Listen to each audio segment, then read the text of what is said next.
everyone, I'm Amanda from Mandy Plans. Welcome back to another weekly plan with me. Today I have been challenged to use a sticker kit that is larger than the planner that I am using. Specifically, I was challenged to use a Hobonichi Cousin kit in the B6 Common Planner. Now the Hobonichi Cousin is an A5 size, and A5 paper size is larger than a B6.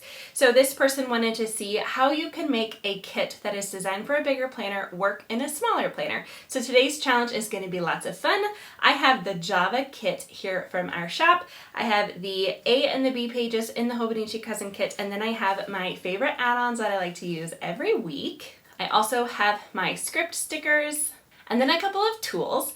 Now, grabbing these, especially my X-Acto knife, made me remember when we first started Mandy Plans. I was taking stickers designed for Erin Condren planners, so 1.5 inches wide, in my Hobonichi Cousin, and I was doing just this. I was using stickers that were too big for the planner that I wanted, and instead of continuing to use an X-Acto knife for the rest of my planning life, I decided to start making stickers for the Hobonichi Cousin. That was back in 2018 when we started messing around with making stickers. I haven't really used my X-Acto knife. Part of the problem was that I would push through the paper. The paper is so thin, I would accidentally slice through it. So I personally am not going to be using an X-Acto knife today, but it was fun remembering the early stages of Mandy Plans. I am going to just be using some scissors, and I'm going to show you a couple of different methods of how you can make this kit work for you. Before we cut anything off of these washi strips, it would be helpful for you to know how they are designed.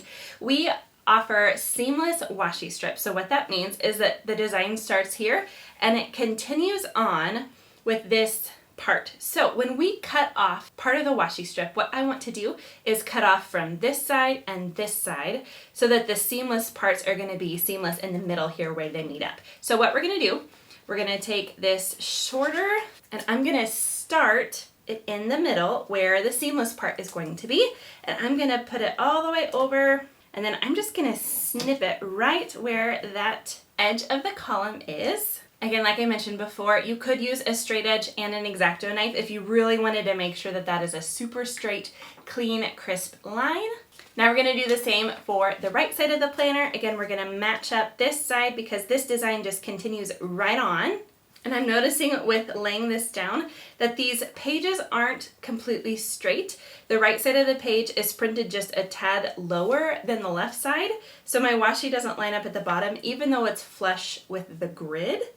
So another way you can do this is to kind of fold down where you want to cut beforehand so that you can try and get as close to the edge of that grid as you can. And then since our stickers are repositionable, you can just pull it up a little bit, kind of crease that a little bit more. And then what I'm gonna do is just snip the tiniest little bit from where I folded. There we go.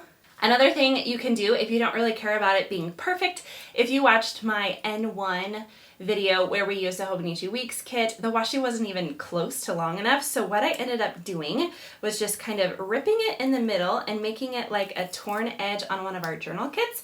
And then I used part of it up at the top here, and then the other section on this side, and that kind of gives it a fun little effect. I still have a dividing line for my weather tracking, even though it doesn't go all the way across. Obviously, these washi strips are longer than the planner itself, but just another creative way to make your washi work for you. Then I'm going to take this skinny one and I am going to, again, rip it up, and we're going to make a little dividing line on the sidebar here. So we're going to rip the edge so it doesn't have that straight, and then we're going to make a this week section and then just rip it. And then we're going to make a little next week section also, and then just rip it. And then I have a little bit left where I can put across Saturday and Sunday, and I can use a weekend script to show the weekend. All right, so now let's keep going on the sidebar. I'm going to use these dots for my checklist. Now the checklist strips for the Hobonichi Cousin do not work in the Sterling Ink Common Planners. The grid is taller than it is wide. The Hobonichi Cousin grid is a square, so it doesn't work in the Sterling Ink. But if you really had your heart set on using check strips, there's a couple of ways that you can make them work for you. One way is to cut them so that instead of using 5 at a time, you cut it here so that you're placing 3 and then just 2, and then you can kind of spread it out a little bit. Or if you do want to keep this strip just 1, I would recommend centering it on the grid in the middle. So using the middle to center your check strip so that it is in a grid. And then the difference between the spacing is going to be less noticeable, and it's just the top and the bottom that are going to be slightly off. If you try to center your check strip with the top grid, the bottom ones are going to be a lot more off from the printed grid. So just a couple of ways that you can make different check strips work for you. I personally really like the look of just the planner dots there. Now, I do want to use my meal tracker. So here I have the weekly ombre tracker, and you could do a couple things. Since it is larger, you could just leave it as is. What that will do is just cover up part of the timeline here from Monday. Or likewise, what you could do is just trim off a little bit of this edge. I will show you here on this check circle ombre. So if we just wanted to cut off the smallest little bit there, then it would fit better in this grid section if I wanted to use an ombre on Tuesday as a checklist. Some of the biggest differences here in the Cousin and the Common Planner come out whenever there's a long strip that is specifically designed. So here we have the date strips, and they are specifically designed obviously for the Hobonichi Cousin. We are going to take them and we're going to cut them so that we can slightly overlap and make it work. So I'm going to start with Monday like this, and then I'm going to overlap so that Tuesday is like that, and then we're going to overlap again so that we can get that whole Wednesday in there.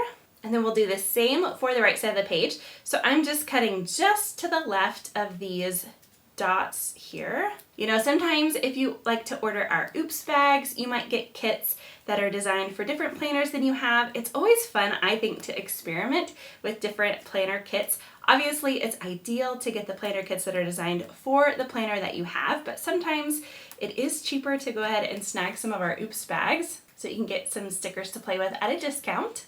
And whether the kit is too big or too small, there's always ways for you to make it work. So since we overlapped them the way that we did, we still have our little date circles where we can put the dates along with the days of the week, just like that. Now we're gonna come to these fun boxes. I'm gonna use one of these down for Wednesday night Awana, and these are designed to be slightly smaller than the Hobonichi Cousin grid, so they're just a little bit overlapping on the timeline on the side. So it's not enough for me to want to go in and cut them. I like them just as they are. Now, the normal labels, however, they are going to be a tad long, and I don't love how it covers up both timelines, especially if I had stickers that were right next to each other. That would bother me, so I'm going to show you a couple of ways that you can make your labels smaller. Similar to how we did the date strip, you can just cut it and then place them so that they overlap. Here I'm going to put one side down, and then I'm going to put the other side down. And it's slightly overlapped, but this way you achieve the same look where the whole thing is outlined in that darker brown color. Now, if you prefer to just have one label and you still want to make it shorter and look nice, you can cut off the ends where it's outlined. And this gives you a whole new look. Now you just have outlined on the top and bottom, and that also looks nice. With the larger decorative boxes, you of course can decide if you want to keep them one piece instead of cutting them off. Another thing you can do, sometimes they're not perfect squares, and so in this case, this sticker is wider than it is tall. So let's turn it on its side, and it is going to be a much closer fit in this smaller column. It still hangs over a little bit, but you still have the whole sticker that you don't have to cut that way. Full boxes like this are really easy to tweak, especially if you just need to cut off one side of the design. You almost won't even be able to tell that we made a difference to this one. And you can place it wherever in your planner that you would like, and you can still see the timelines. Now let's add some deco. Deco is really flexible in our sticker kits. We don't make them planner size specific. If there's ever anything that's intended to fill up a column, typically I don't go over the column size of the Hobonichi Cousin. So here you can see that it does hang over in the Common Planner B6 just a little bit, but for the most part, our deco is Great to use in any planner size. I love this coffee kit so much. It's been fun to get to show you how to use a kit that is bigger and make it work in whatever planner you have. Let's see, let's add a meals icon here to my ombre list. This is for school, for Awana. This is a don't forget list. Coffee time on Monday, of course. Monday is also trash day for us. It comes really early Tuesday morning, so we like to put it out Monday night. Church on Sunday. Planner time that afternoon. Of course, cleaning, laundry, and groceries on Saturday. Pizza night on Fridays. And it would be great if we could get a date night. So I'll put that there in hopes that we can make that work. Now for scripts, we will have $2 Tuesday this week and next week. I have a Bible study on Monday evenings. We have church on Sunday evenings. This full box can be for my office time on Thursday. School on Friday. Let's put the meals script here on my meal tracker. I'm going to take this dot off. It doesn't look like I'm going to have room to write a to-do there. And then I'm going to use a script here to show you that if you cut it in half and use the script on top, you won't even be able to tell that you cut it. And then a to-do script on Tuesday. So that's it. I still have plenty of stickers left as things come up throughout the week. They always do. I will probably finish using all of that deco. I hope you enjoyed seeing how you can make a sticker kit that's designed for a bigger planner than you currently have, and you can cut it down to make it work in whatever planner you have. Don't be afraid to use stickers and even an X-Acto knife if you're very careful to make your stickers work for your needs and your planner. Let me know your challenges down in the comments, and as always, thank you so much for watching. Until next time.